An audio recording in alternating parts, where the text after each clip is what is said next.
জয় বাংলা বলি বলে আমাদের বাংলাদেশি বলা হয়।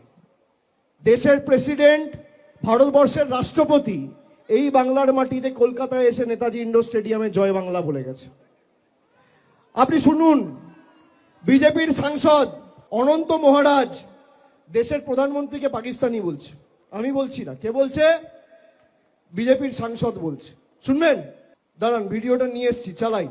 বিজেপির এমপি বলছে যে ভারতবর্ষের রাষ্ট্রপতি পাকিস্তানি আর ভারতবর্ষের প্রধানমন্ত্রী বাংলাদেশি।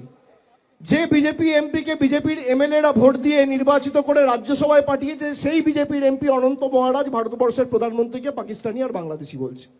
এই বিজেপির নেতা শুভেন্দু অধিকারী তিনি বলছেন মোহাম্মদ ইউনূসে বাংলাদেশের সরকার ভালো।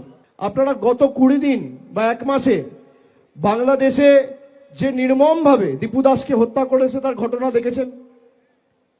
আর বিজেপির নেতা যার নেতৃত্বে হিন্দুদের মারা হচ্ছে তাকে সার্টিফিকেট দিচ্ছে। এই হচ্ছে বিজেপির হিন্দুত্ব। এরা নিজেদের হিন্দুদের রক্ষাকর্তা, ধারক বাহক বলে দাবি করে। যারা মা দুর্গার বংশ পরিচয় নিয়ে প্রশ্ন তোলে, যারা রবীন্দ্রনাথ ঠাকুরকে রবীন্দ্রনাথ সান্যাল বলে, যাদের নেতৃত্বে ঈশ্বরচন্দ্র বিদ্যাসাগরের মূর্তি 2019-এ ভাঙা হয়েছিল, যাদের বাংলার সভাপতি এবং বর্তমানে কেন্দ্র সরকারের রাষ্ট্রমন্ত্রী সুকান্ত মজুমদার স্বামী বিবেকানন্দকে অজ্ঞ বামপন্থী প্রোডাক্ট বলেছিল, যারা বাংলার কৃষ্টি সংস্কৃতিকে আক্রমণ করে, তারা বাংলা বাঁচাবে?